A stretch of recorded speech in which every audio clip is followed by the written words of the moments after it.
Hello, I'm Ran McDonald. I'm the Managing Director of Powertec Wireless, and I'd like to introduce Wang Kat Tham, who's a solutions architect from Singapore, from Nextivity, Thank you, one Ran. of our great partners. Thank you, Ran. Thanks for having me today. It's absolutely always a pleasure to have you here, Wang. Yes. Today we're going to talk about the use of illegal repeaters. Now, in Australia, everyone expects their mobile phone to have coverage. Yes. But it doesn't work in a lot of areas. It doesn't work out in distant farms, it doesn't work in a lot of underground car parks, it won't work in the elevator. But what if it doesn't work in your house or your office?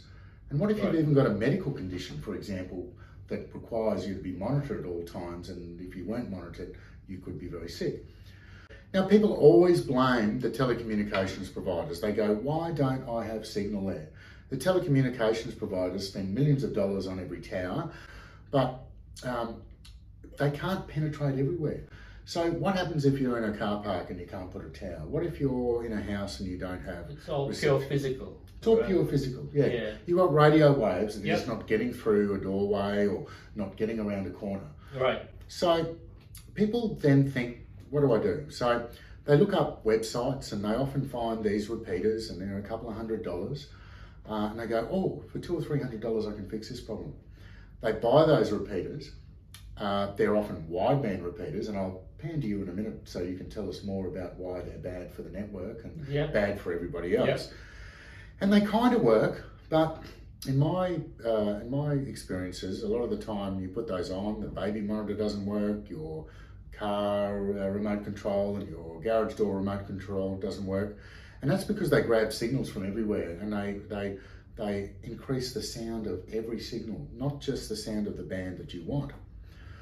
And what that does, it'll confuse the tower. It'll stop the tower from performing properly. It might mean your neighbours or people behind you can't get any reception, while even you can get some reception. Mm-hmm. And then you may get a call, or very often get a call, with a strange van out the front with all sorts of directional antennas coming around to warn you that if you don't take that down straight away, you could get a fine of 255,000 Australian dollars. Wow.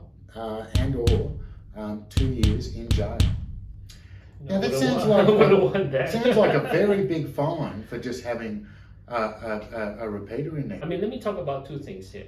One from a point of performance, but I'll touch on the regulatory bit a bit, right? So from a regulatory side, a wideband repeater, like you said, boosts the whole frequency range, Yep. right? Whether it's Telstra, Optus, Vodafone, anything, right? Even if there's a rogue signal that's being generated by a machine and comes into the frequency range, it will be boosted, right? And what does that mean? That it means that it will cause interference to the network, and just not only the network that you're on, it means all the networks in this country, right? And so your Wi-Fi, your radio control for your car, maybe your television as well. Right? I mean, we have heard of stories, from the network personnel, the staff, saying that this illegal repeater shut down our network in an area. Jeez. Yeah, so I mean, if you can imagine, if that illegal repeater is not conforming to certain standards, Yep. it could possibly shut down. If it's not working properly, it could shut down all the networks in that area. Sure. Right? And you could be liable for all the fines and all the and even perhaps killing someone because they can't get to an ambulance, or possibly, call from, in a times of emergency. Right. Yeah, right. So that's the regulatory part, right? And that's why a lot of regulators in the world do not like illegal repeaters or wideband repeaters that are not properly regulated, right? The other point that I want to bring out is the performance part. When you boost everything, your coverage, that you get from these wideband repeaters are limited, right? As compared to targeted boosting, of a certain operator, and that's why, from a performance point of view, it's not as good as the properly regulated legal repeaters. So with a proper repeater, it'll only broadcast the band that you need. It'll put all its performance behind just the band that you need. For and a it will certain give you operator. mobile reception, Yep. and it won't boost everyone else's performance, Yep. which takes away Yep. from everything else and causes network issues. Yep, that's correct. Right. In Australia, if you look up the ACMA website, you will see all these rules, and more importantly, you will see a list of exempt repeaters. Every exempt repeater comes from Nextivity and Cel-Fi, and in most cases comes from Powertec. What can you do as a consumer who hasn't got good mobile phone reception? Well, firstly, you need to avoid illegal repeaters. Definitely. They can lead to fines. The telcos will know that you're doing the wrong things. Yep. And in many cases, it won't work very well at all. You'll only get a tiny boost out of it, and it might not give you enough reception. Yes. At Powertec, we've been working with Nextivity for 8 or 9 years now. We've evolved as well as Nextivity over the years, and we've got amazing solutions that can just about go anywhere. Our biggest selling product is called the Cel-Fi Go.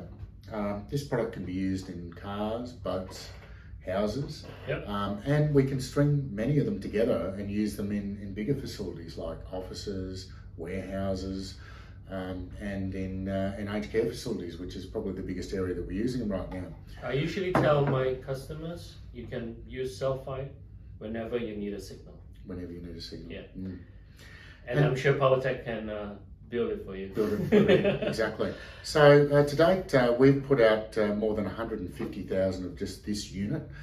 Plus we have smaller portable units. We build these in boxes for emergency services. We put them in all sorts of strange locations. We build them into solar arrays on hills and boost signals 100 or 200 kilometres over the ground. The trawlers that use them report getting signals up to 200 kilometres out to sea as long as the antenna's high. So whatever you need, and you need to get signal in an area where you don't have signal, we can safely and effectively do it for you. Correct. Typically, when a client's got a mobile coverage issue, we invite them to contact us by phone, email, through the website, through web chat, and tell us the problems that they're having, the carrier that they're with, and their address. We have very advanced geospatial mapping software.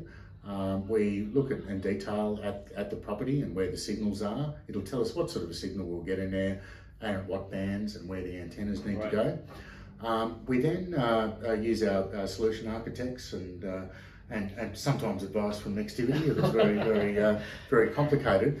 And we've got packs and different types of Cel-Fis that are appropriate to clients. For example, the Cel-Fi Go 4G will give you a reasonable amount of data. Single band, the Cel-Fi G32, dual band, different bands.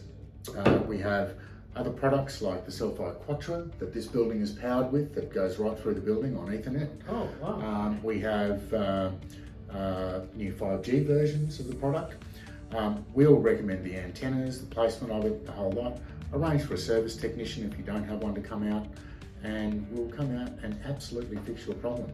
But the great way of doing that is we know what to do beforehand. I invite everyone to contact us and even our great partner, Nextivity, if they've got these issues, and we're sure to be able to solve it for them. And most importantly, Ran, it's legal. It's legal, exactly. Yeah. Thank you very much for being here today, Wayne. Great, thank you.